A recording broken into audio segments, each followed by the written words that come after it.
KPC방은 청취자 여러분의 소중한 후원금으로 제작됩니다.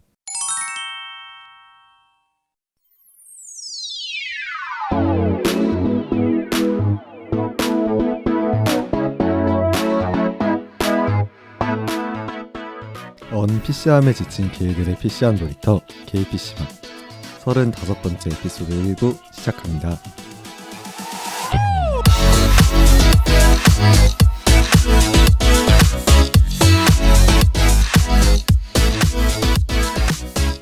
안녕하세요. 안녕하세요. 안녕하세요. 저는 삼식이고요. 저는 한나고요. 저는 이지금입니다. 자, 이렇게 오늘 또 HIV 두 번째 시간입니다. 와. 와. 저는 요번에 못 가고 아마 두 분은 다녀오신 걸로 아는데 네. 영화제에서 우리 민규 감독님 영화 두 분 다 보고 오셨죠? 네. 서울 국제 프라이드 영화제. 네. 네. 거기서 저희가 무지개 같은 꿈을 네. 보고 왔습니다. 네. 그 GV 보고 오셨어요? 네. 주말에? GV로 왔어요. 네, 일요일에. 네. 와 부럽네요. 저는 이명화 민재를 배우. 실물로 보고 싶었어요. 아, 정준하 배우님. 네. 이명화 배우님 빼고 다 오셨었어요. 아 정말요? 네. 그래서 쪼로록 앞에 서 계셔서 질문 받으시고. 어땠어요? 삼식이 형 트위터 보니까 생각보다 GV가 조금 짧았다, 아쉽다 네, 이렇게 왜냐면 말씀하셨던 것 같은데. 25분 그 정도 한 것 같죠. 아 그래요? 그게 30분은 영화가 안 됐어. 47분에 끝났고 저희가 나온 게 30분 정도니까 그래도 꽤 했어요. 30분 전에 나왔을걸요? 30분 전에 27분 정도? 25분. 굉장히 세세하시네요. 네, 아무튼 그럼요. 대략 30분 분단위로. 정도 했어요. 네, 네. GV를. GV가 뭔지 근데 모르시는 분들이 계시더라고요. GV가 네. 게스트 비짓. 비짓이라고 네. 그 감독님이나 배우분들이 상영 끝나고 이제 오셔가지고 관객분들하고 이제 이야기 나누고 하시는 그런 코너거든요. 네, 아무튼 그런 행사가 있었는데 한 30분 정도 했는데 시간이 생각보다 빨리 가가지고 질문을 많이 못 받으셔가지고 네. 다음 타임 영화 때문에 네. 빨리 상영관을 비워줘야 돼가지고 그랬었어요. 근데 다시 보니까 재밌더라고요. 민경 미안해요. 다음에는 왜 안 갔어요? 그 간다고 호언장담을 해놓고 그랬는데 애인하고 원래 같이 가려고 했었는데 네. 애인이 일이 생기기도 했고 그때 주말에 대안학교 총회가 있었어요. 그래가지고 그 당시에 연구소 그만두고 약간 뭐랄까 마음적으로도 다 지친 상태였어서 그래서 그냥 그래 애인도 못 가는데 쉬자 그냥 그런 생각으로 사실 안 갔는데 미안합니다. 그래도 오지 그러셨어요. 되게 재밌었는데. 안 그래도 그랬다 그러더라고요. 그래서 약간 후회 중이긴 한데 요새 좀 밖을 돌아다니는 게 되게 에너지 쓴다는 느낌을 요새 굉장히 많이 들어서 그럴 수 있지. 이런 상태에서 어떻게 연구소를 다녔지라는 생각을 요즘 하고 있어요. 이제 저의 심정이 뭔지 좀 아시겠나요? 네. 근데 뭐 예전부터 밖으로, 그 어림짐작은 했으나 이제 와서 느꼈다 뭐 이런 정도. 문 밖으로 한 발짝 내딛는 것조차 에너지가 에너지가 참 많이 쓰이더라고요. 계속 맞아. 막 디버프 맞은 것처럼 맞아요. 이렇게 일씩 떨어져요, 막 계속. 그래서 오늘도 살짝 그 외향력이 조금 모자라긴 한데 열심히 방송해 보겠습니다. 네. 근데 그 프라이드 영화제 좋았던 게 그 CGV 명동 시네 라이브러리관에서 한 건데 거기가 이제 아트관 해가지고 예술 영화, 독립 영화들 많이 상영하는 관이긴 한데요. 그래도 CGV잖아요. 우리나라에서 제일 큰 영화 체인인데, 근데 그 CGV가 퀴어 분들로 가득 차 있더라고요. 그 영화관 전체가 막. 대기하는데도 돼가지고 팝콘 사는데 뭐 완전 바글바글했어요. 사람이. 평상시에 헤테로 커플로 이렇게 오염이 되어 있는 공간인데. 아무튼 그래서 되게 재밌는 경험이었어요. 영화관 사실 프라이드 영화제 간 건 처음이었는데 아 이런 분위기구나 싶어서 퀴어의 세계에 온 것 같은 그런 느낌이었어요. 퀴어의 세계, 호그와트 같은 곳이었네요, 그죠? 그렇죠. 퀴어가 성다수자인 그런 공간이었어.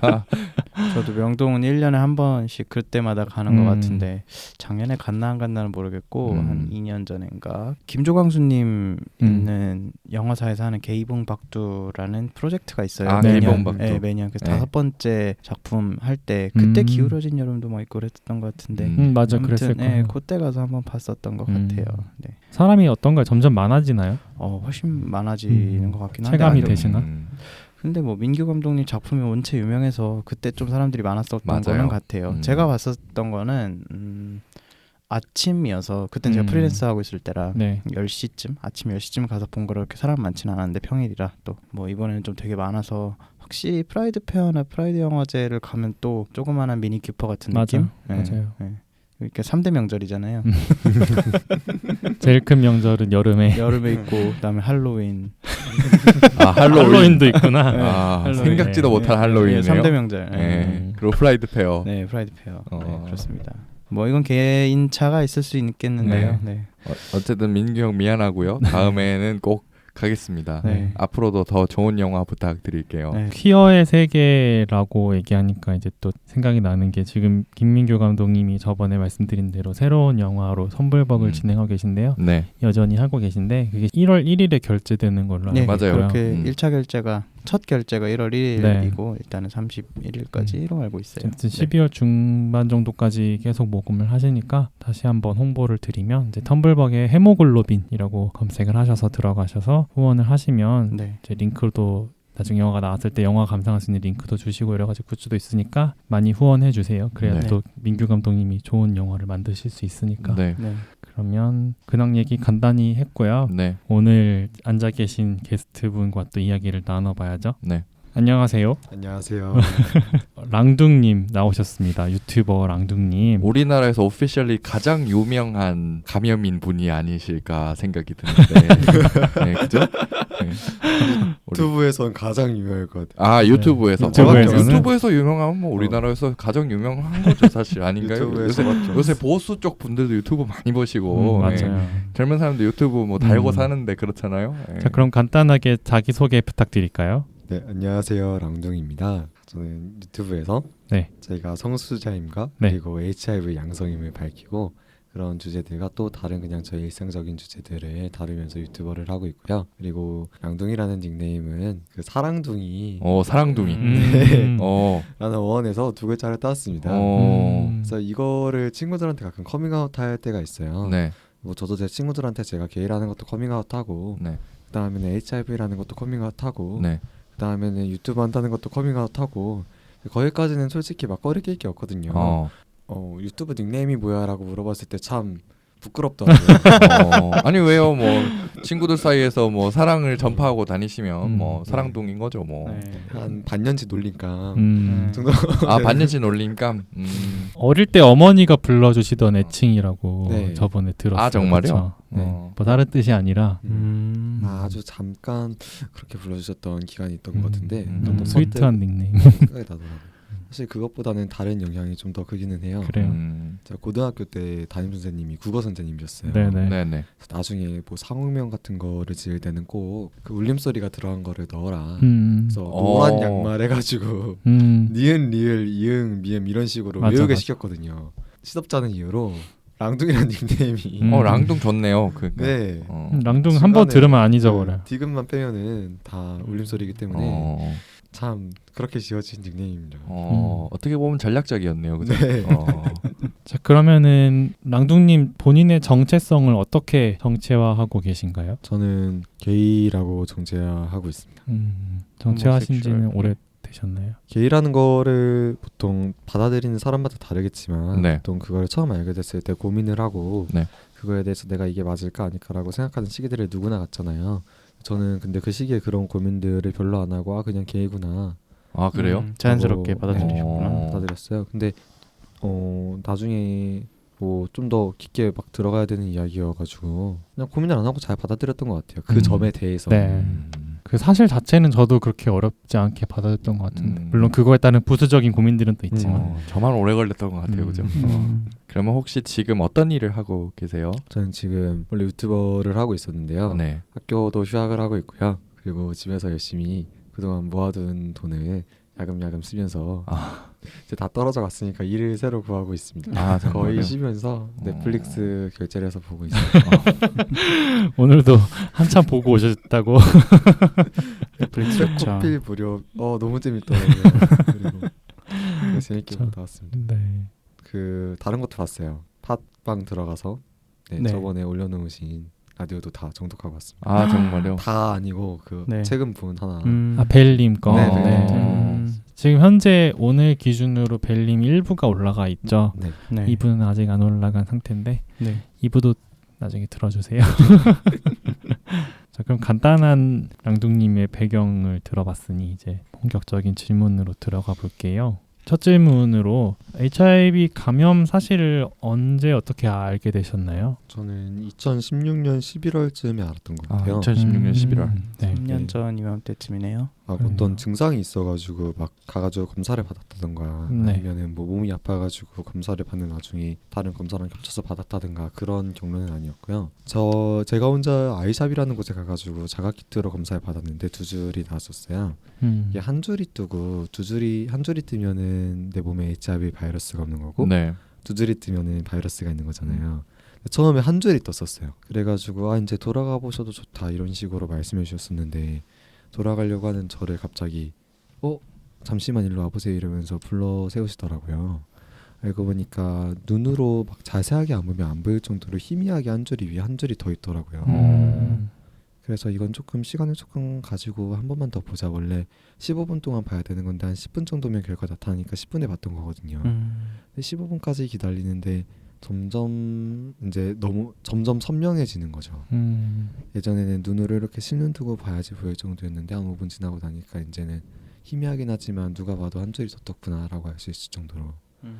그래가지고 그때 HIV 양성이 처음 떴던 것 같아요. 근데 보통 자기가 알아가지고 막 아무런 증상이 없는데 검사를 받으러 가는 게 흔한 일은 아니잖아요. 그렇죠. 네. 제가 아주 어렸을 때 처음에 HIV 지금만큼 잘 몰랐었던 때고 그리고 게이라는 걸 처음 알고 그 세계 어플 같은 걸 처음 들어가 봤을 때 그때 번개 같은 것도 알게 되고 온라인 같은 것도 처음 해본 거예요. 그래서 그때 한번 엄청 아팠던 적이 있었어요. 막 머리가 너무 아픈 거예요. 길 가다가 주저앉을 정도로. 그래서 이거 혹시 HIV 전조 증상이 아닐까? 해가지고 그때 아이샵을 처음 가봤어요. 근데 제가 생각했던 거랑 많이 다르더라고요. 그 검사를 받는다는 거 자체가 막 되게 나를 이상하게 쳐다볼 것 같고 되게 막 곤란한 사람만 가는 것 같고 막 되게 막 어두침침하고 약간 시설도 막 더러울 것 같고 그랬는데 가보니까 핑크핑크하고 그리고 콘돔이랑 젤도 막 나눠주고 그렇죠. 막 그렇죠. 중간에 상담도 막 해주시고 맞아요, 그렇죠. 그래가지고 기억이 나름 좋게 남았던 것 같아요. 그래서 그냥 그 뒤로는 정기 검진을 받는다라는 그런 느낌을 가지고 시간이 될 때 가서 한번 받아봐야지 이런 느낌을 가지고 있으면서 그래가지고 나중에 지금 생각해 보면은 그런 습관 아니면 그런 생각을 가지고 있어가지고 조금 일찍 가서 일찍 발견한 것 같아요. 그러면 벨림하고 저희 방송했을 때도 그렇고 여러 수기들을 읽어보면 좀 처음에 무너지는 느낌이라든지 아니면 그런 어쨌든 심리적으로 충격을 받게 될 거 아니에요. 혹시 그때 우리 랑둥님의 느낌은 어땠을까요? 그 딱 처음 받았을 때요. 제 경험은 그냥 저만의 경험이니까 저는 막 하늘이 노래진다거나 무너진다거나 그런 경험은 아니었던 것 같아요. 나중에 저랑 비슷한 약간 충격을 받았던 사람이 쓴 책을 읽어본 적이 있는데 그쪽에 나왔던 표현이 이런 거였어요. 우리 뇌는 되게 똑똑해가지고 어떤 충격적인 사건이 있을 때 그 사람이 한 번에 받아들일 수 있을 만큼의 정보만 흘려준다는 그런 이야기였어요. 그래가지고 그냥 딱 그 정도였던 것 같아요. 내가 받아들일 수 있을 정도의 충격만 딱 들어오더라고요. 오히려 너무 어떻게 보면 되게 큰일이잖아요, 인생에서. 근데 결국에는 그게 그 적은 양으로 끝나는 게 아니라 내가 받아들여야 될 양이 조금씩 시간을 나눠가지고 시간차 공격을 하는 거더라고요. 그래서 결국 그 온전한 공격을 다 받는 데까지 한 6개월 정도 걸린 것 같아요. 무너지는 데까지. 저는 학교도 되게 아무렇지 않게 그냥 잘 다녔거든요. 근데 마지막쯤에 되게 많이 무너지더라고요. 막 내가 나라고 생각했던 나의 부분들이 점점 사라져가는 그런 느낌이었어요. 저 학교 막 되게 열심히 다니고 그랬는데 학교에 어느 날 너무 가기가 싫은 거야. 대학생이었는데 그래가지고 빠지고 그러다 보니까 계속 집에만 있게 되고 그리고 어느 날은 시험 날이었는데 학교에 가기가 싫어가지고 시험을 안 보러 간 거예요. 그냥 그런 식으로 점점 무너진다고 하는 게 느껴지더라고요. 뭐 심리적으로 얼마나 무너졌는지를 막 엄청나게 생각해 본 적은 없는데 당장 그런 식으로 내 몸에 반응이 나타나니까 그래서 그 뒤에 휴학을 하고 오히려 더 무너졌던 것 같아요. 아예 밖에 잘 안 나가고 집에만 있고 알바도 안 하고 그냥 완전 집에만 있는 게임만 하고. 그러면은 그 이후에는 계속 집에만 계신 거예요? 사람들은 전혀 안 만나고? 네, 거의 그랬던 것 같아요. 눈 뜨면은 근데 원래 휴학을 하려고 했던 것 자체가 그 피트 준비를 한다고 하는 피트. 그 핑계가 있었어요. 약사 준비. 이 가게의 공무원이잖아요. 네네. 그래서 그거를 준비한다고 하고 열심히 돈을 모아가지고 그 인강을 샀는데 인강을 일주일 만에 환불을 했어요. 그래서 인강을 환불받은 돈으로 컴퓨터를 사가지고 네. 그걸로 게임을 열심히 했죠. 그때 게임을 쭉 한 게 좀 남았나요? 어때요? 오버워치를 했는데 마스터까지 찍더라고요. 제가 그 전에 크아만 했거든요. 네. 크아. 네, 저 크아를 거의 고인물이다 못해 고인물 중에 고인물이거든요. 들어가면 그쪽에 있는 사람들이 다 알 정도로. 그렇게 유명하시네. 그래서 저는 그 FPS에 익지가 않아요. 상대방을 총으로 맞춘다는 그 에임 자체가 안 좋아요. 처음에 딱 했는데 제가 할 수 있는 캐릭터가 메르시밖에 없는 거예요. 네. 그때부터 메르시 그 한우무면 파는 그 길이 시작됐거든요. 근데 메르시가 하필이면은 그 뒤에 큰 버프를 얻었다가 한 일주일 천하가 있었어요. 그래서 그 일주일 동안 픽률이 1이어가지고 한 판에 메르시가 빠졌던 적이 없는데 그 뒤로 계속 너프를 맞은 거예요. 그래서 이제는 아무도 안 쓰는 관짝 속에 들어간 캐릭터가 되어가지고 오버워치는 지금 안 하고 다시 크아로 돌아갔어요. 다시 크아로. 시청자분들께 간단히 한 말씀만 드리면 저희가 그 랑둥님 유튜버시긴 한데 랑둥님의 유튜브에 관한 이야기는 이제 2부에 몰아서 할 거고요. 우선 랑둥님의 좀 개인적인 이야기를 먼저 1부에서 하려고 하니까 그 점 잠깐 유념해 주시고 들어주시면 감사하겠습니다. 이 얘기를 시작할 때 써야 되는데 놓쳐가지고. 저 사실 하나 더 궁금한 거 있어요. 하나 더. 다음 질문 넘어가기 전에. 그러면은 컴퓨터를 계속 그렇게 하시다가 언제부터 약간 사람을 만나야겠다라는 생각이 들던가요? 사실 사람을 만나야 되겠다 자연스럽게 라는 생각은 되게 나중에 들었어요. 되게 나중에. 약간 부산에 내려가서 외로운 걸 조금 느끼고 나서야 저는 중간에 근데 사람을 만나야 되겠다라는 생각을 했던 적이 있는 것 같긴 해요. 너무 그 아래 떨어졌을 때 밖에 나가가지고 집 안에만 있는 게 아니라 조금 침대 밖에 나가가지고 환기해야 될 일이 필요하다 했을 때 사람을 만나야 되겠다라는 생각은 했었는데 저는 그 사람을 만나거나 아니면은 사람을 만나다는 게 되게 여러 의미가 있는데 그 중에서도 내 문제점을 조금 털어놓고 이야기할 수 있는 그런 사람을 만나는 게 가장 중요했던 것 같아요. 근데 저는 그거를 진짜 사람이 아니라 아프리카라던가 아니면 유튜브 같은 그런 걸로 나중에 해결을 한 케이스여가지고 방송으로 저는 좀 다르게 풀렸습니다. 그 부분이. 그럼 혹시 상담 같은 거는 안 가보셨나요? 저희가 그때 정말 아는 게 없었어요. 그래서 HIV 양성이면 상담을 받을 수 있는 기관이 여러 개 있더라고요. 나중에 알아보니까. 저는 그냥 일반 상담 기관에 가서 알아본 거예요. 내가 뭔 문제를 가지고 있는지 처음부터 물어볼 순 없잖아요. 그쵸. 비용이 얼마인지 물어보려고 전화한 건데. 근데 한 번에 8만 원? 맞아요. 그리고 한 적어도 한 달에 4번은 가야 되는데 부모님한테 손 벌릴 수 있을 만한 문제도 아니고 학생 입장에서는 아무래도 부담스러웠으니까 그 방면으로 해결하겠다는 마음을 자연스럽게 적게 되더라고요. 그리고 상담을 받으러 가서 뭔가 내가 어떤 문제를 가진 사람으로서 치료를 받는다는 그런 개념보다는 물론 나를 그렇게 환자나 병자로 바라보진 않겠지만 아무래도 그냥 이 문제에 대해서 털어놓을 수 있는 사람 한 사람을 정말 원했던 것 같아요. 그런 사람들. 그러고 자연스럽게 유튜브를 이제 시작을 하시면서 좀 자연스럽게 또 세상으로 랑둥님이 먼저 손을 내밀게 된 거네요, 그죠? 그렇죠. 어떻게 보면 참 신기한 것 같아요. 단순히 HIV에 걸려가지고 그게 계기가 돼가지고 내가 유튜브를 하게 됐다고 지금까지는 그냥 그렇지 않았을까라고 생각을 했는데 유튜브를 시작한 다음에 그 질문을 엄청 많이 듣게 됐어요. 왜 HIV인 걸 밝히고 유튜브를 시작했냐. 근데 지금까지도 그 답을 잘 모르겠어요. 왜냐면은 내가 봐도 일반적이지가 않은 거예요. 만약에 나랑 똑같은 상황에 처해 있는 누군가가 있었다면은 나처럼 유튜브에 나가가지고 나를 밝히고 그런 사람들에게 먼저 나를 말하고 내 이야기를 들어주길 바라고 그리고 그걸 통해서 뭔가 조금 더 성장하는 그런 길을 택했을까 생각해보면 일반적인 선택은 아닌 것 같은 거예요. 나중에 생각해보니까. 네, 제가 그동안 살았던 제 삶의 선택들, 내가 가지고 있었던 내 생각들이 저를 그곳에다가 데려다 둔 것 같아요. 어떻게 보면은.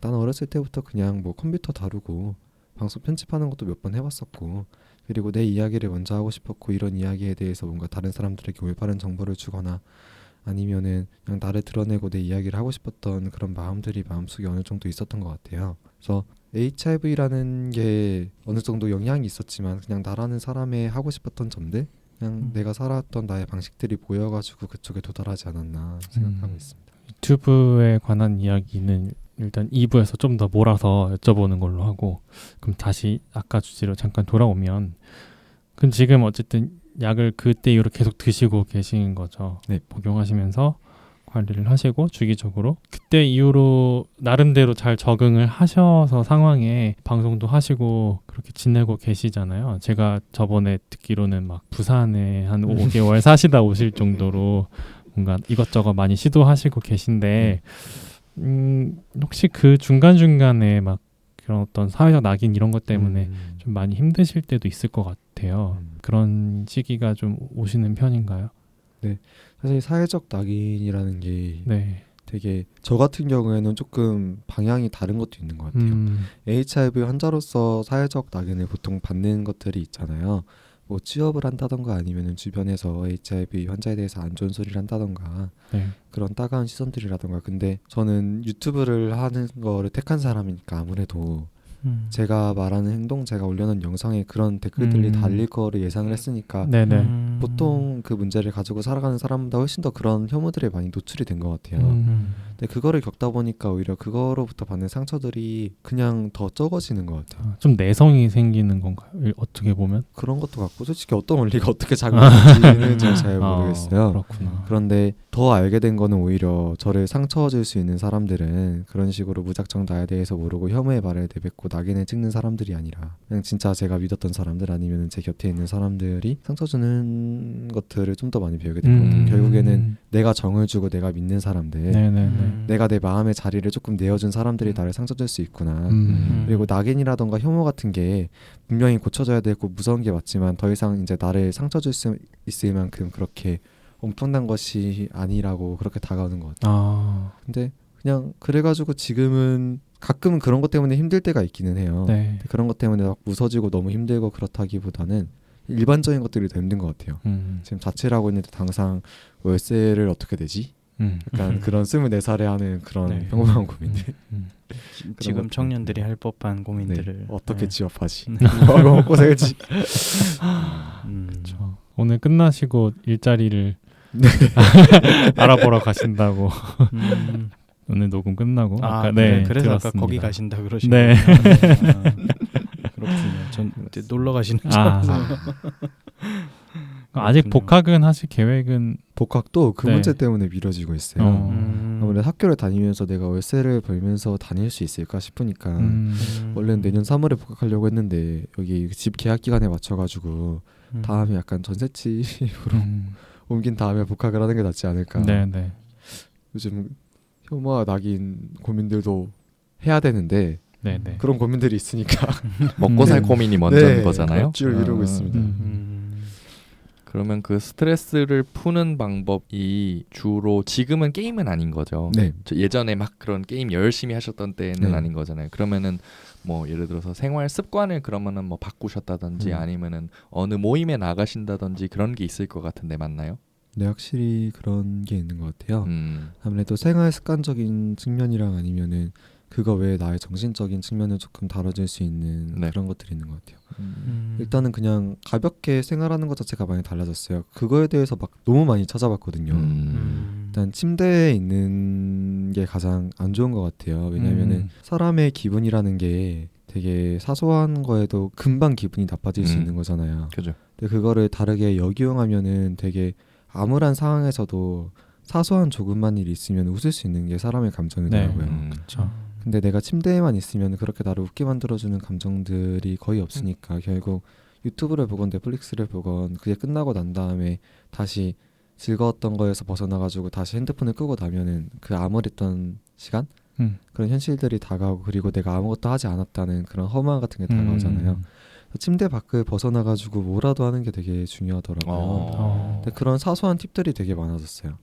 침대 밖을 벗어날 것, 그리고 삼시세끼를 다 챙겨 먹을 것. 왜냐면은 사람이 밥을 먹고 나면은 그래도 뭔가 하나를 한 거니까 그거에 대해서 자기가 뭔가를 했다는 성취감 같은 게 막 나 이거 밥을 먹었으니까 너무 뿌듯해라기보다는 그 약간 우울한 감정에서 환기할 수 있는 그런 게 되더라고요. 그렇죠.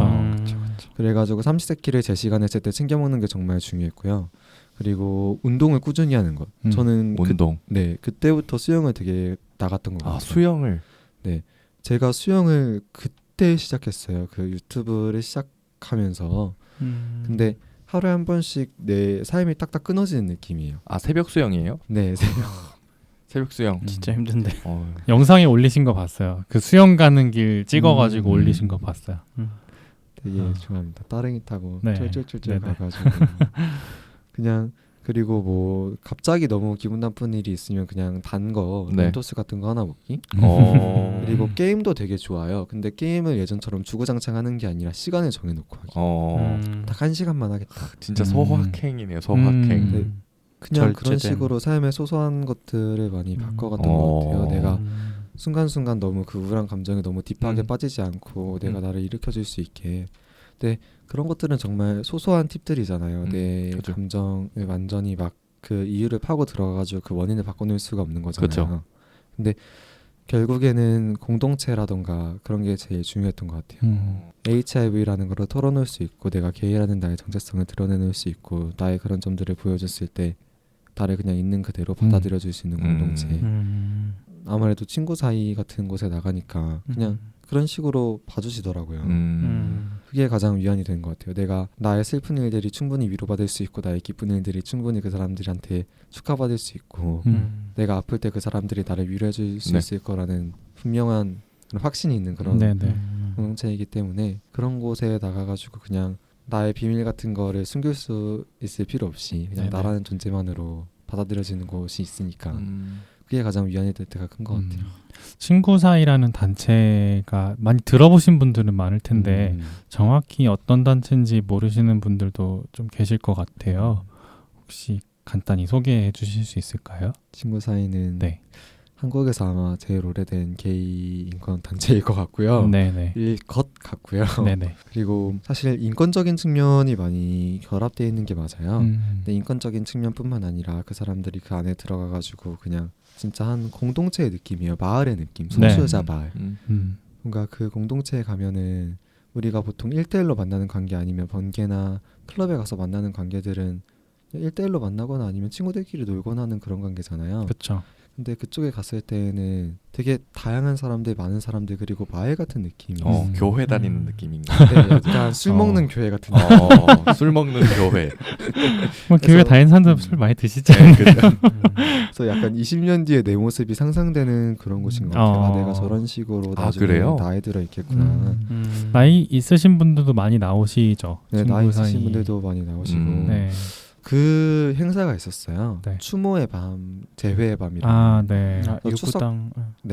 추석 전날에 그 커뮤니티 내에서 먼저 돌아가신 분들을 기리는 자리예요. 근데 거기가 뭔가 되게 다른 사람들을 기리는 자리니까 되게 엄숙할 것 같잖아요. 근데 되게 신기한 거는 그 제사상처럼 이렇게 차례를 차려놓고 그 위에다가 사람들 사진을 올려놔요. 그다음에 그쪽에 가가지고 뭐 자기 종교에 맞게 어떤 사람은 절을 하고 어떤 사람은 기도를 하는 거죠. 어떤 사람은 묵념을 하고 그리고 그 사람한테 가지고 있던 감정들을 아니면은 가지고 있던 이야기들을 하나하나 털어놓는 그런 자리예요. 되게 막 엄숙한 분위기에서 진행될 것 같은데 재밌어요. 약간 명절 같아요.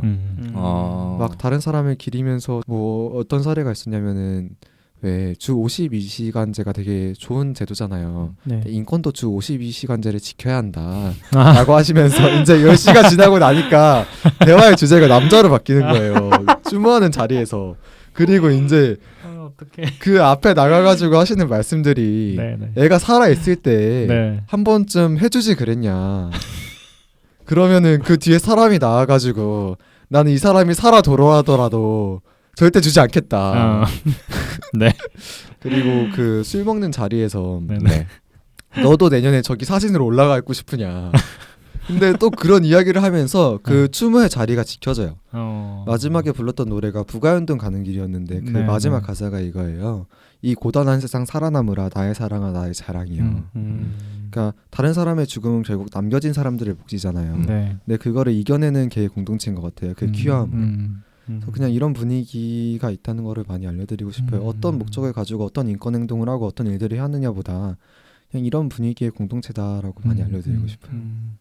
확실히 친구 사이에서 하는 활동 중에 이제 지보이스라든지 네, 대표적으로 것, 있죠. 그런 것들을 보면 굉장히 즐거운 분위기 속에서 공동체를 형성하시고 있는 것 같아요. 네. 그리고 이 차례 얘기를 들으니까 김조광수 감독님 그 영화 중에 두 결혼장, 그러니까 두 번의 결혼식 한 번의 장례식이라는 영화에서 배우가 주인공 친구가 하나가 죽는 장면이 있는데 거기서도 그런 장면들이 나와요. 굉장히 약간 희화되긴 했지만 그렇게 내가 한 번쯤 대죽으라 그랬잖아 이러면서 막 네네 그런 장면인데 방금 말씀하신 장면들이 좀 떠올라서 그런 데서 차용을 한 게 아닌가. 그죠. 왜냐하면 김조광수 감독님이 계신 곳이 친구 사이니까 그렇죠. 아마 그런 영향이 좀 있지 않았나라는 생각이 갑자기 드네요. 그 영화 위켄즈 아시죠 여러분들? 네, 저는 구매했습니다. 네, G보이스의 다큐멘터리 영화인데 혹시 안 보신 분들이 있으시면 한번 보시는 거 되게 추천하고요. 그거 보면은 되게 거기서 친구 사이에서 하는 활동들이 많이 중간중간에 나오더라고요. 거기 보니까 연말에 김장 담그시는 행사도 하더라고요. 네, 다 같이 모여서 어차피 게이분들 다들 혼자 사시니까 네, 다 같이 모여서 김장 담그시고 김장 담가서 각자 나눠 갖고 그런 거 보면 되게 저게 진짜 공동체겠구나 싶은 생각이 들었어요. 요즘에는 안 하는 것 같아서 웃었어요. 요즘에는 송년회? 요즘에 안 하시는구나. 잘 모르겠어요. 올해는 소식이 없는 네. 다들 사드시나 보다. 아니, 전국에 오늘 기사 보니까 전국의 56%의 이제 가정주부들이 김장을 포기한다 그러던데 우리라고 하겠어요? 저희 집도 요번에 안 해요. 그래요? 저나 저희 애인 집은 다 한다 그러던데. 그래서 11월 30일에 각자 집에 가서 도와드리기로. 정말요? 아무튼 김장은 그렇고.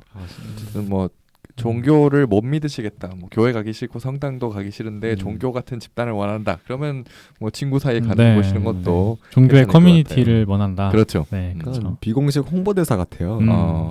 아니 근데 되게 좋은 공동체인 건 맞는 것 같아요. 네. 제가 개인적으로 하는 게 좀 있어서 나가지는 않았는데 그냥 얘기만 들어도 되게 좋은 것 같아요. 네, 청취자분들 중에 혹시 나가시고 싶은 분들 계실 것 같아서 그냥 소개를 해드리고 싶었고요. 네. 그럼 다음 질문으로 넘어갈까요? 지금 종교 얘기가 나왔으니까 여쭤보면은 혹시 종교가 있으신가요? 저는 지금은 없어요. 지금은 없으세요? 네. 원래 그러면 저는 모태신앙으로 태어났습니다. 그래서 제가 원래 본명이 주용이에요. 네네네. 주님의 용사란 그런 엄청난 이름을 가지고 있습니다. 그래서 제가 유튜브를 정할 때 차마 주용으로 정하지 않은 이유가 그거예요. 난 그 이름을 절대 쓰고 싶지 않다. 그거였구나. 바꾸세요. 그 줄임말을. 네, 다른 걸로. 주님의 용사라고 하시지 마시고 이름을 다른 의미를 한번 우리 붙여봐요 지금. 이름을 바꾸라는 주체적인 용사. 주체적. 안 돼요. 주체 들어가면 오해 살 수 있어요. 뭔 소리야. 주체 말고. 저는 랑둥으로 살겠습니다. 여러분 농담입니다. 개신교신 거죠 그럼? 네. 하음, 하랑 이런 거 많이 쓰잖아요. 네. 하율. 하느님의 율법. 네. 많죠 그런 이름. 그러면은 게이 생활을 게이 생활?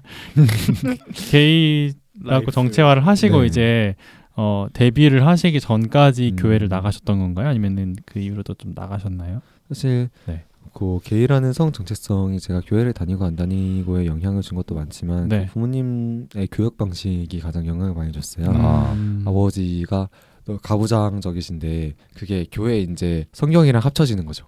굉장히 자기 집에서 하나님이다. 네. 그러니까 그런 분위기였던 것 같아요. 그래서 오히려 제가 아까도 말했었지만 게이라는 거를 성 정체할 때 그런 거에 대해서 크게 고민을 안 했던 이유가 지금 내 인생에 닥쳐 있는 가장 큰 문제라기보다는 그게 격가지였던 것 같아요.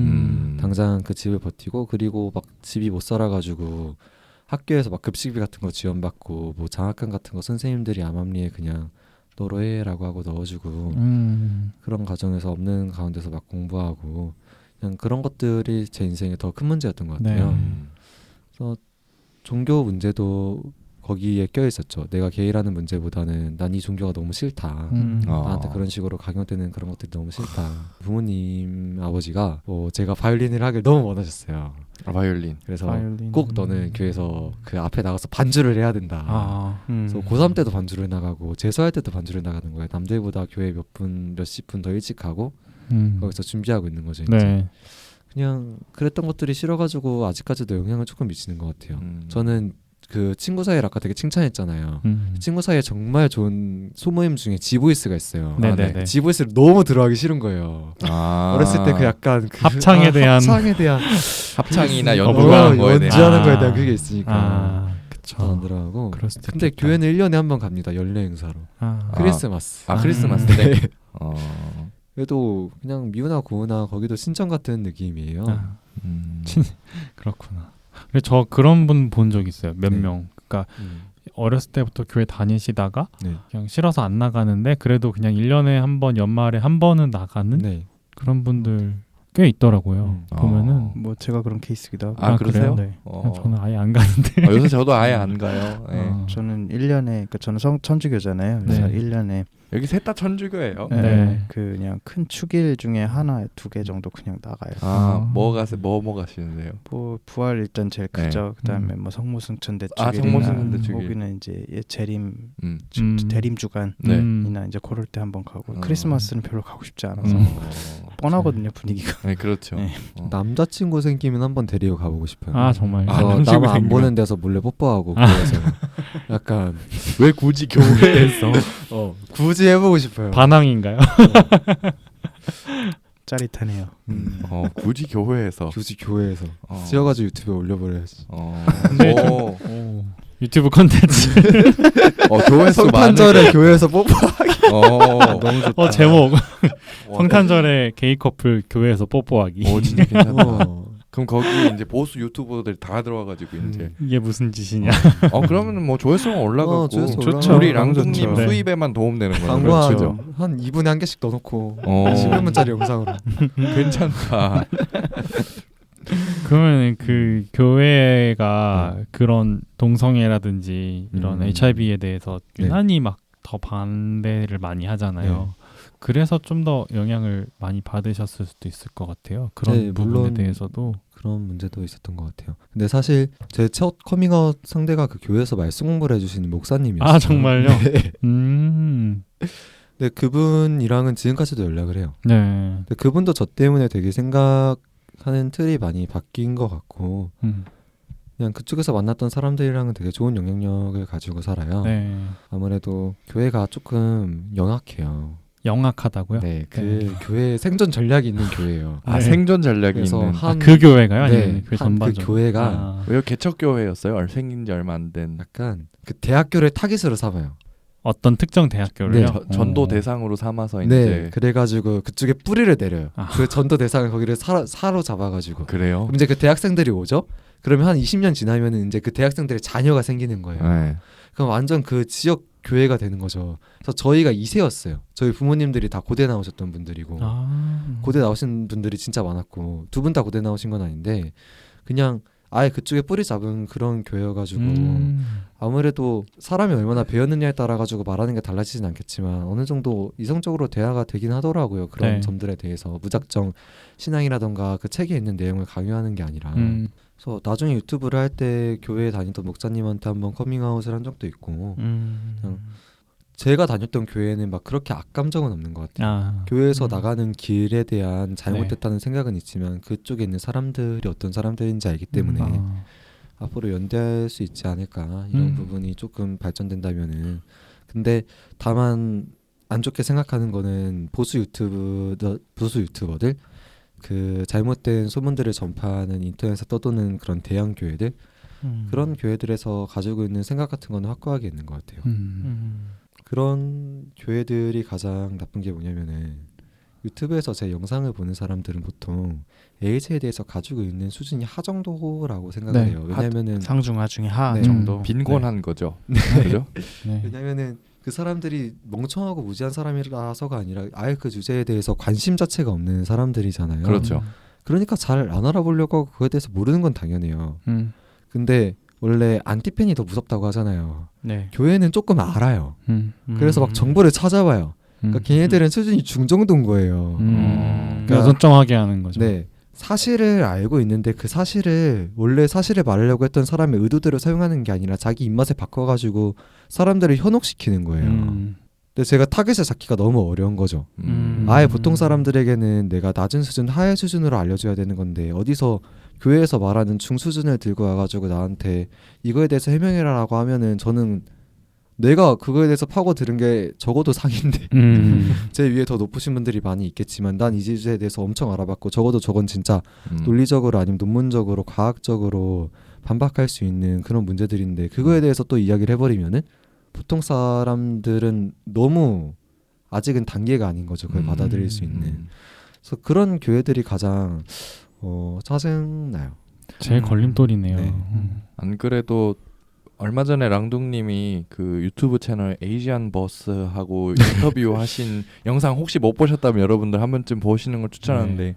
거기 뒤에 이야기하는 거를 보면은 따로 준비한 질문 중에 교회에서 이제 퍼뜨리고 있는 메인 질문들에 대해서 왜 질문하는 섹션들이 나오잖아요. 예를 들어서 뭐 게이 이퀄 뭐 에이즈 약간 이런 식의 프레임들 그런 프레임 하고 있는 것에 대해서 그러면 늘 반박을 하고 좀 어느 정도 이게 논리가 왜 잘못됐다는 거를 계속 얘기를 하실 거 아니에요. 랑둥님도 어디서든. 네. 그러면 그런 해명을 계속 할 때마다 아 내가 이걸 언제까지 해야 되지라는 생각이 드세요? 아니면은 아 사람들이 알 때까지 계속 해야 되겠다 그런 느낌이 드세요?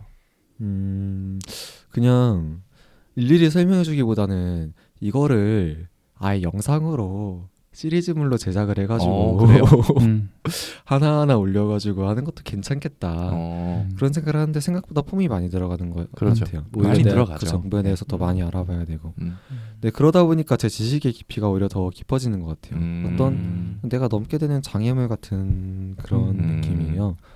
뭐 보수 유튜버들 덕분에 논리가 점점 깊어지는 거예요. 어떻게 보면 그 사람들의 공식 같은 게 이제 패턴 같은 게 보이더라고요. 그쵸. 그냥 기본적인 게 그쵸. 동성애, 그러면은 뭐 학문 섹스, 그러면 에이즈, 그 다음에 하나 터졌네요. 에이즈에서 혈세 낭비. 네. 그러니까 약간 그런 식으로 파고 들어가요. 네 맞아요, 그렇죠. 네.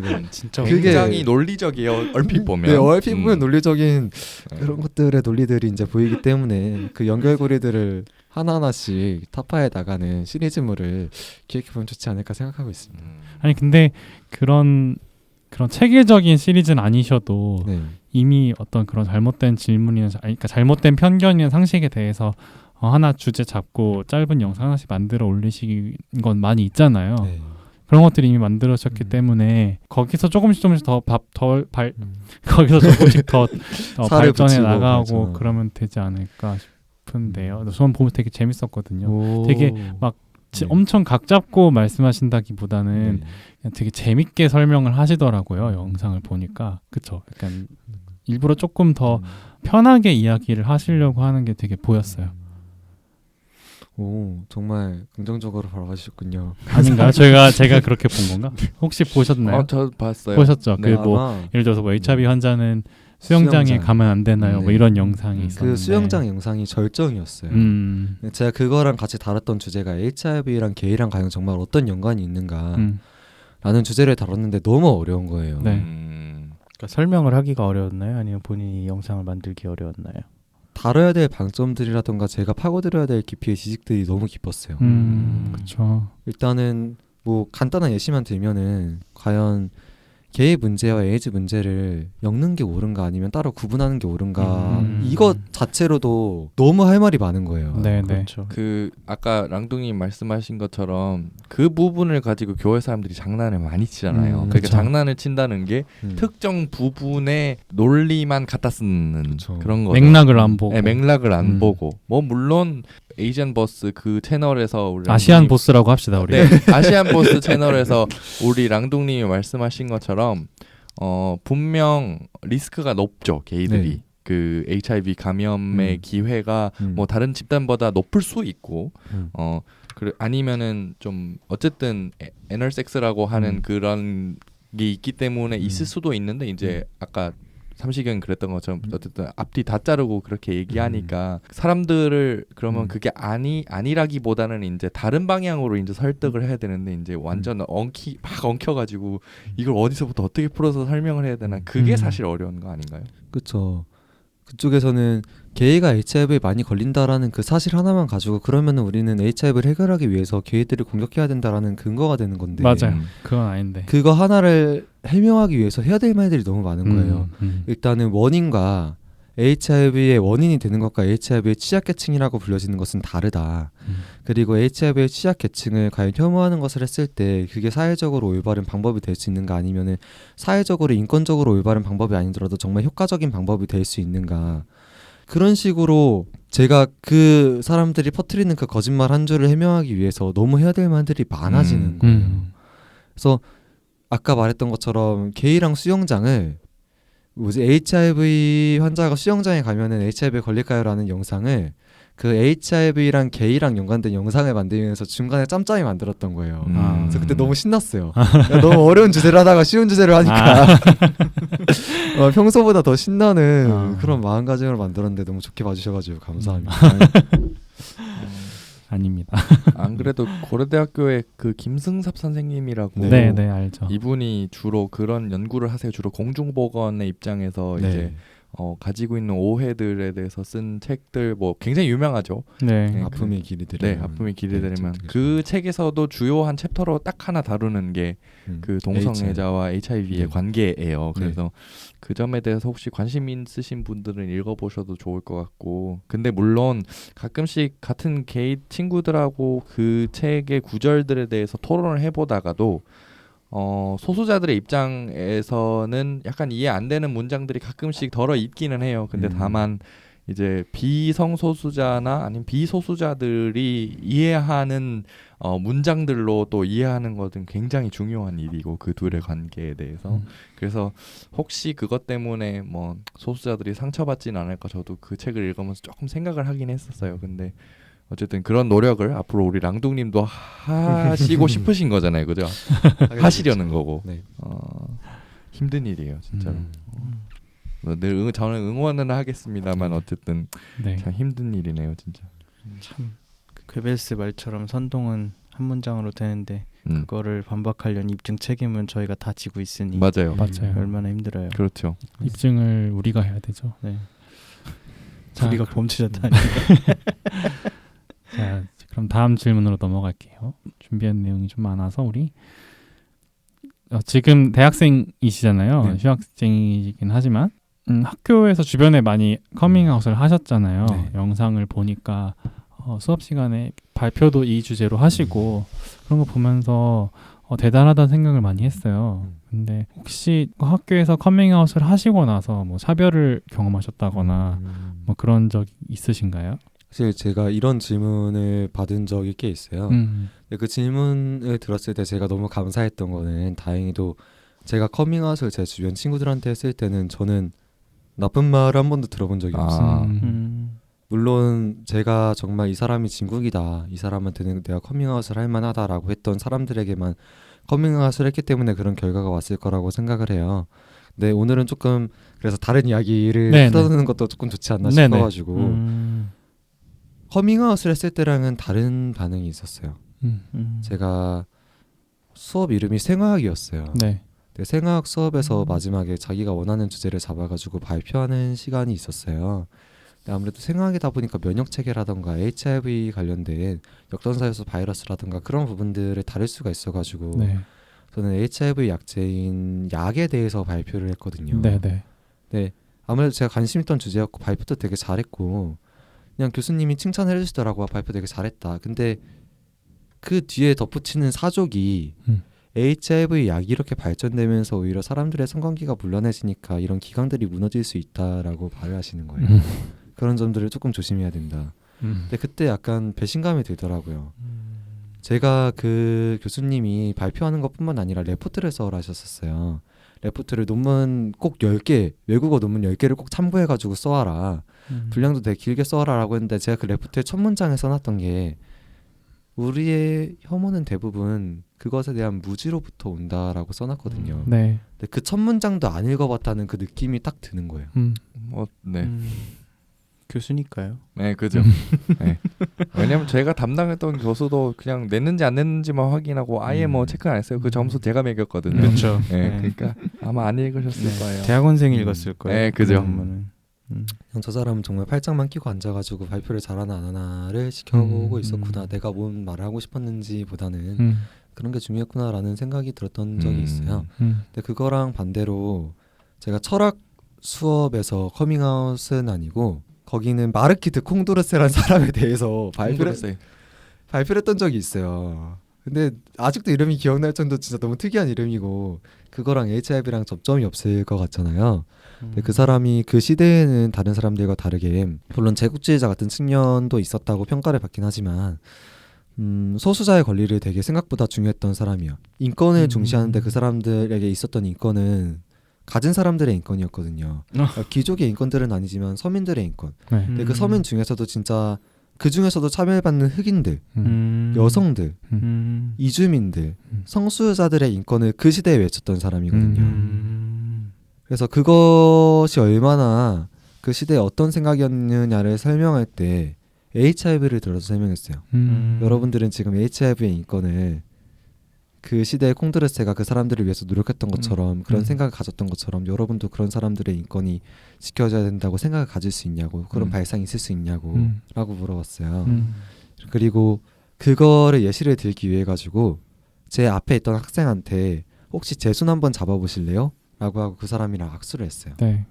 근데 그 다음에 그 사람한테 혹시 제가 HIV 양성이라면은 근데 레이즈라고 하는 그 병을 가지고 있다면은 제 손을 이렇게 잡아줄 수 있으신가요? 네.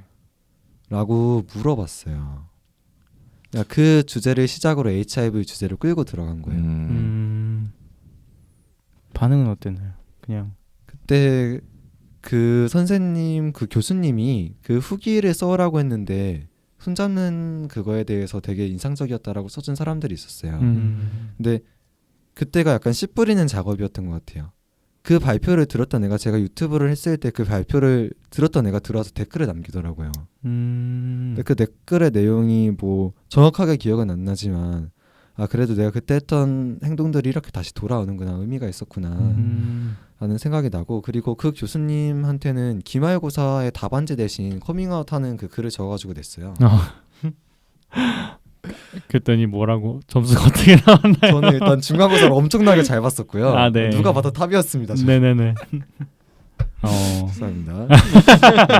저는 기말고사를 어중간하게 망쳐도 뭐 F 맞아도 뭐 난 유튜브로 잘 먹고 잘 살 거다라는 말도 안 되는 생각 아무래도 자신감 있던 그 생각을 가지고 있었으니까 어차피 내가 이 수업에서 정말 교수님이 없길 바랬던 거는 뭐 성적뿐만 아니라 이런 것들이 아니었을까라고 네. 했을 정도로 되게 존경스러운 교수님이어가지고 그냥 구구절절하게 그런 편지를 썼었어요. 기말고사에서. 일단 성적은 A마가 나왔고요. 그리고 그 교수님이 저한테 주셨던 답장이 있어요. 이메일로. 네. 제가 다른 방송에서도 여러 번 말했었는데 그 교수님이 저한테 말했던 게 질병은 그 사람의 도덕성을 상징해주지 않는단다. 너는 모든 병가제 네가 그러듯이 그냥 너의 병은 너의 몸속에서 너를 좀 더 소중하게 대해주라는 신호니까 너의 몸을 잘 보살펴 주어야 돼. 이런 구절이 적힌 답장을 해주셨어요. 그냥 학교 친구들한테 커밍아웃 했을 때 아니면 학교에서 커밍아웃 했을 때 그런 따뜻한 경험들이 많이 저에게 쌓여있어가지고 되게 중요한 작용을 해주는 것 같아요. 쟤는 저한테 가끔 질문 던질 때가 있었어요. HIV에 걸린 다음에 다른 사람들이 물란해서 걸렸다고 저한테 손가락질하는 사람들이 있잖아요. 근데 그런 사람들이 손가락질하는 거 말고 내가 내 자신한테 물어보는 거예요. 너가 뭔가 잘못해서 걸린 게 아니야? 너가 정말 잘못한 게 없어? 너가 정말 뭔가 이거에 대해서 아무런 책임도 없어? 근데 그거에 대해서 아니 난 뭔가를 남들보다 잘못하지 않았는데 라고 대답하기까지가 오래 걸렸거든요. 네. 자책을 많이 하셨군요. 처음에. 아무래도 그런 인식들이 많이 퍼져 있고 나조차도 그거에 대해서 자유로울 수가 없었고 내가 걸리기 전에도 뭔가 저건 물란한 사람만 걸릴 거야 라고 생각했던 병이었으니까 네. 그 생각에서 빠져나오는데 그 사람들의 따뜻한 지지 같은 게 되게 많이 힘이 됐던 것 같아요. 저는 되게 좋은 기억이었습니다. 콩도르스를 발표한 게 참 좋은 계기였네요. 어떻게 보면. 근데 그것도 되게 막 여러 가지 우연들이 겹쳤어요.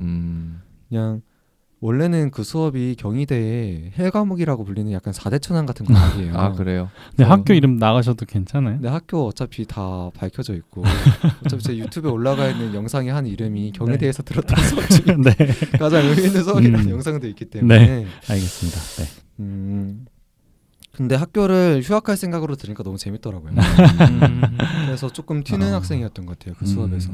그 발표를 맨 처음 하는 발표였어요. 그 수업 중에서 발표가 몇 개 있었는데 근데 그때 어차피 발표할 거면 지금 하자라는 식으로 먼저 가서 했던 것 같고 교수님이랑 그렇게 안면도 트고 그랬던 것 같아요. 그 교수님이 되게 멋진 분이시네요. 되게 말씀을 잘 해주시네요. 그렇게 지금까지 여러 방송을 하면서 여러분들을 만나면서 느꼈던 거긴 하지만 어떤 내가 나에 대한 어떤 비밀을 커밍아웃을 했을 때 어떤 경험을 하느냐에 따라서 내가 앞으로 살아갈 인생이 참 많이 달라진다는 생각을 참 많이 하는 것 같아요. 하게 되는 것 같아요. 그 반응이 긍정적이면 긍정적일수록 더 확실히 더 에너지가 많이 생기고 좀 그런 것 같고 좀 그 반응이 부정적이면 그럴수록 더 힘든 시기를 겪게 되는 것 같고 참 그렇네요 진짜로. 어쨌든 참 랑두님은 그런 부분에서는 운이 좋으셨네요. 좋은 분들을 많이 만나셔서. 그러게요. 되게 소중한 경험일 것 같아요. 제 유튜브 스트리밍 중에 무당분이 들어온 적이 있으시거든요. 누구요? 무당. 무속인. 무속인. 저한테 오셔가지고 막 여러 가지 이야기를 해주시는데 너는 정말 인복이 좋다라고 이야기를 해주시더라고요. 관상을 보고 얘기해 주신 건가요? 네. 근데 너는 평생 외롭게 혼자 살팔자다 또 이러시더라고요.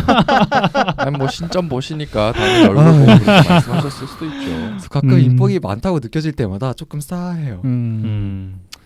이 사람들이 나의 연인의 대치되었구나.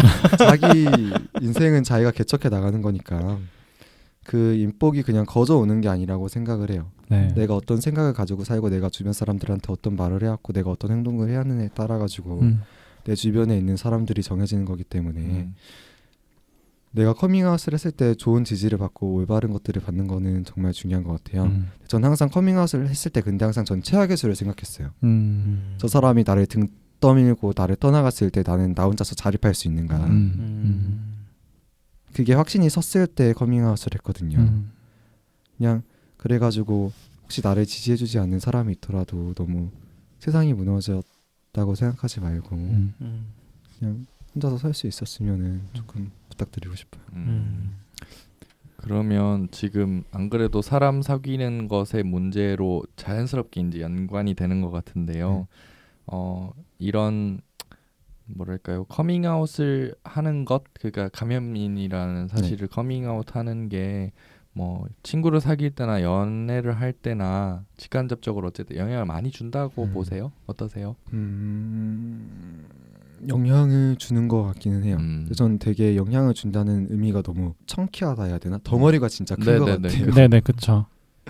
제가 원나잇으로밖에 사람을 만나는 방법을 잘 몰랐었어요. 예전에요. 네. 그러니까 저는 새로운 걸 시도해보는 걸 되게 무서워하는 성격이더라고요. 어떻게 유튜브 시작했는지 어떻게 부산에 내려갔는지는 잘 모르겠는데 일단은 그런 성격인 것 같아요. 뭔가 새로운 거를 시작해보는 거를 막상 시작하면 주저없이 하는데 근데 맨날 원나잇으로만 만나보다가 HIV 감염 사실을 알게 되고 이젠 정말 나를 사랑하는 사람과 섹스를 하고 싶은 거예요. 섹스라는 게 단순히 내 외로움이라던가 아니면 내 심심한 시간을 때우기 위한 그런 게 아니라 그래가지고 만나는 경로가 원나잇이면 그건 너무 힘들겠다 싶어가지고 그때 술번개를 처음 나가게 됐어요. 근데 그때 정말 괜찮아 보이는 사람을 만난 거예요. 그래서 그 사람이랑 나중에 만나가지고 술 한잔을 하게 됐는데 솔직해지더라고요. 처음 만난 사람이니까. 그때는 내가 얼만큼 이거를 가지고 있다가 나의 다른 모습들을 보여주고 HIV라는 거를 드러내는 게 더 좋을 거다라는 거를 경험해 본 적도 없었고 그거에 대해서 언제 말해야 되는 게 좋은 타이밍인지도 몰랐으니까 그냥 덜컥 말해버린 거예요. 그 첫날에. 근데 그러고 나서 되게 서로가 서로한테 힘들었어요. 그 사람도 저를 좋게 느꼈으니까 제가 그런 말을 할 수 있었던 거고 근데 그 사람도 또 항상 성인군자는 아니잖아요. 자기가 자기 인생 힘든 일을 가지고 살아가는 사람인데 당장 저를 받아들이기에는 한번 밥 먹은 사이로는 조금 그 사람 인생에도 힘들었다고 느꼈던 것 같아요. 그래서 되게 반복됐어요. 그냥 저는 그 사람한테 선을 넘지 않는 수준에서 뭐 하루에 한 번씩 오늘 비 오는데 잘 지내라 이런 식으로 보내주고 그 사람은 나중에 그거에 대해서 너가 그런 식으로 해준 게 감동적이었다라고 하고 이번 주에 밥이라도 먹자라고 만나고 막상 그 날이 되면 약속이 파토나고 그런 게 몇 번 되니까 저도 지치고 그 사람한테 선을 넘는 왜 이런 약속을 깨느냐 난 너무너무 힘들다 이런 식으로 하게 되고 그런 식으로 처음에 잘 안 끝났어요. 흑역사죠. 그래서 그런 식으로 영향을 받았던 적도 있고 그냥 저의 개인적인 영향은 그랬던 것 같아요. 근데 한편으로는 옥석을 가려낼 수 있는 그런 기준이 되는 것 같기도 해요. 뭔가 나랑 나중에 사귀게 될 사람은 결국 내가 HIV라는 점을 이해해주고 나의 인생 중에서 가장 다른 사람들은 결점으로 볼 수 있는 나의 큰 부분을 이해해줘야 되는 그런 사람이랑 결국 만나서 연애를 하게 되는 거잖아요. 네네. 근데 그런 사람이랑 만나서 연애를 했을 때 좀 더 의미 있지 않을까 생각을 하게 되더라고요. 나의 장점만 바라봐주는 게 아니라 나의 단점까지 나를 포용해줄 수 있는 사람이니까. 그래서 그런 사람과 연애를 조금 구릴 수 있게 옥석 같은 역할을 해주지 않나. 그리고 친구와의 관계에 있어서도 저는 그 생각을 많이 했어요. 나는 별그대의 천송이다. 네. 그쪽에 명대사가 있잖아요. 뭐라고 하죠? 천송이가 자기가 동료 여배우를 죽인 걸로 누명을 받고 사람들에게서 CF도 다 떨어지고 나락으로 떨어질 때 그 친구마저도 자기를 등 떠밀고 떠나가는 장면이 있었어요. 네. 네, 거기서 했던 말이 나는 지금이 신이 나에게 주신 기회 같다. 내 주변에 있는 사람이 진짜 내 사람인지 아닌지 가려낼 수 있는 기회가 나에게 온 것 같다. 내가 밑바닥을 치면서 깨닫게 된 게 한 가지가 있다고. 네, 그냥 그 말이 훅 들어오더라고요. 그 많고 많은 대사 중에서. 내가 밑바닥을 쳐더라도 가장 안 좋은 상황에 있더라도 내 주변에 있는 사람들이 가려지는구나. 네. 저는 사람들이 떠나간다기보다는 제가 붙잡지 못했던 사람들이 보였어요. 내가 그 사람의 외부, 그 사람의 그냥 겉모습만 보면서 그 사람이 지국인 줄 몰랐던 사람들이 눈에 보이더라고요. 그래서 그 사람들을 좀 더 붙잡을 수 있게 되는 계기가 됐던 것 같아요. 오히려 예전에는 피상적인 관계였다면 지금은 좀 더 끈끈한 관계로 발전해 나가는 그런 영향도 있는 것 같아요. 그러면 친구들에게 커밍아웃 할 때는 뭐 기억나는 반응이나 이런 게 있었나요? 주로 어떤 반응들을 보이던가요? 네, 저는 울었던 친구가 한 명 있어요. 아 그래요? 왜 진작 말하지 않았냐고, 그동안 얼마나 힘들었냐고. 너무 서럽게 우는 거예요. 너무 미안하다고. 나는 그 사람한테 짐을 떠넘기는 것 같아서 미안했는데 그 친구는 오히려 제가 힘들 거를 걱정하면서 너무 서럽게 울더라고 그 자리에서. 그게 되게 기억에 많이 남는 것 같아요. 그리고 하나 더 기억에 남는 거는 일부러 그런 말을 덤덤하게 했어요. 너무 슬프지 않게. 네. 그래서 커밍아웃을 처음 할 때는 요령이 없잖아요. 그래서 학교 친구한테 첫 커밍아웃을 했던 친구가 해줬던 반응이에요. 친구랑 저녁을 먹으면서 커밍아웃을 하려고 했는데 그땐 요령이 없으니까 그 저녁을 다 먹을 때까지 차마 말을 못하는 거예요. 네. 그래서 저녁을 먹고 나서 그 친구는 학교 근처에 살았고 전 학교 근처에 버스를 타고 조금 집으로 가야 돼가지고 버스 정류장까지 같이 걸어가고 있는데 그때 말을 했어요. 근데 그 친구가 저랑 같이 HIV 약에 대해서 조사를 했던 그 친구예요. 학교 그 발표 시간에. 근데 그 친구한테 말하면서 나 사실 HIV 양성이라 가지고 그 주제로 그렇게 열심히 했었다 라고 말하고 정말 웃긴 일이지 정말 웃기다 이런 식으로 말했는데 그 친구가 이렇게 말해주더라고요. 그게 뭐가 웃긴 일이야, 슬픈 일이지. 근데 그냥 아무렇지 않게 대수롭지 않게 나는 아무렇지 않은 사람이니까 나는 조금 괜찮게 의연하게 받아들일 수 있는 사람이니까 웃으면서 말하려고 노력했던 걸 그 친구가 봐줬던 것 같아요. 마음속으로 힘들어하고 있는 거를 그 친구가 잘 찾아내가지고 오히려 슬픈 일이지라고 말하는 게 위로가 되더라고요. 그래서 그냥 그것도 기억에 많이 남는 것 같아요. 그 친구분은 또 같이 준비를 하셨으니까 이게 지금 병에 대한 그 바이러스라든지 병에 대한 이야기들을 많이 알고 있어서 조금 더 담담하게 받아들여줬던 것 같기도 하고 그런 생각이 드네요. 그 친구분하고 계속 친하게 지내시나요? 네, 오늘 점심 같이 먹고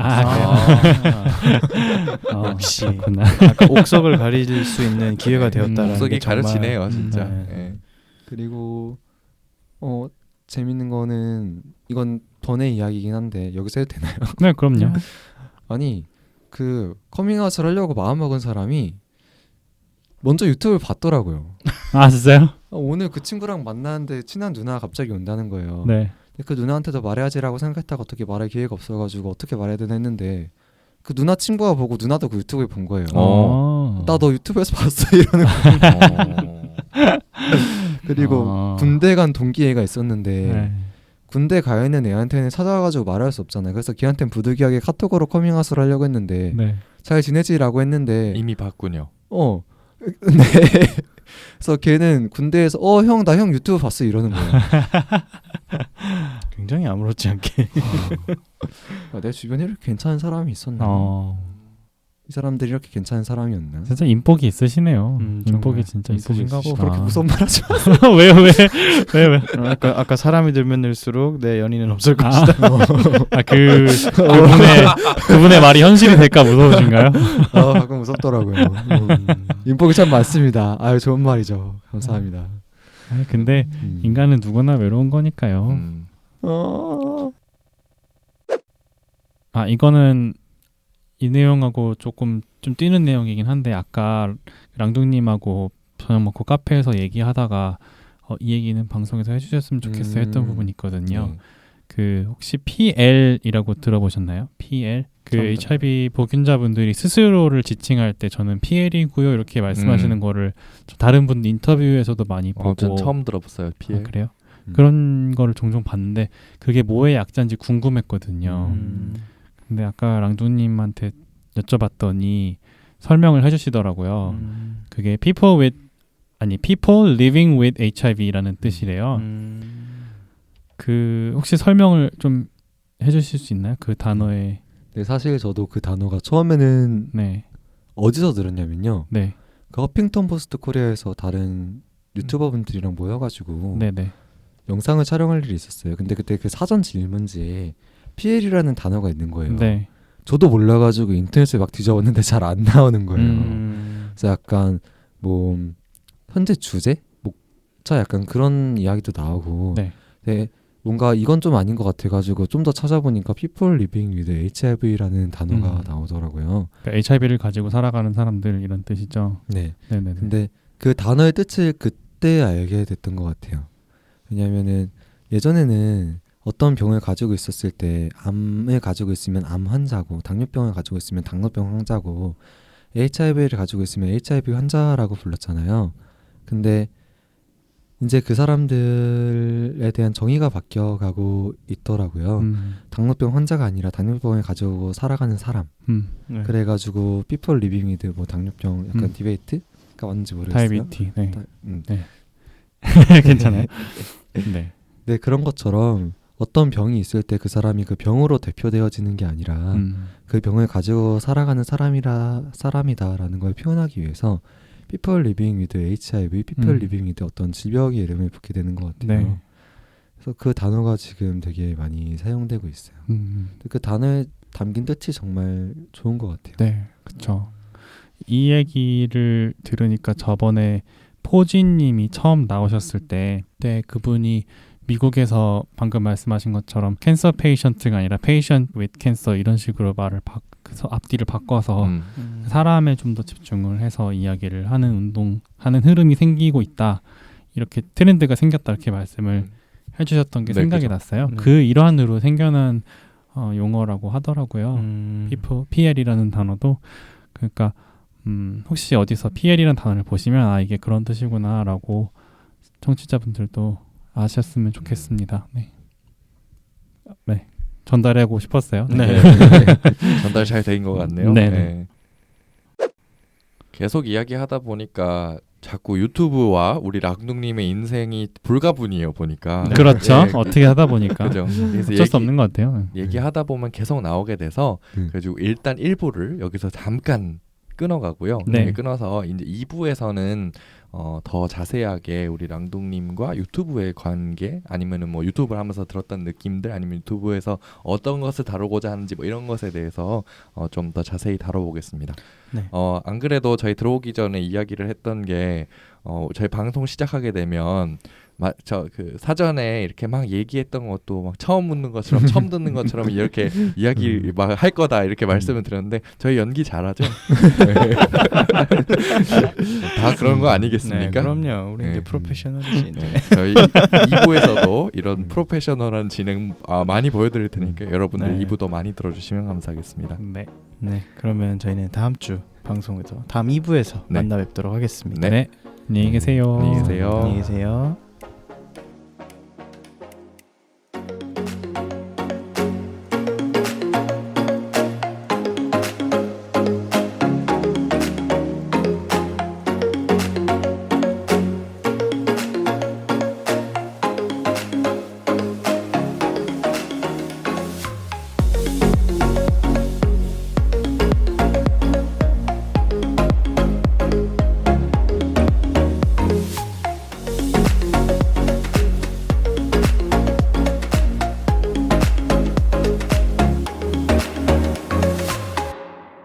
PC한 놀이터 개피방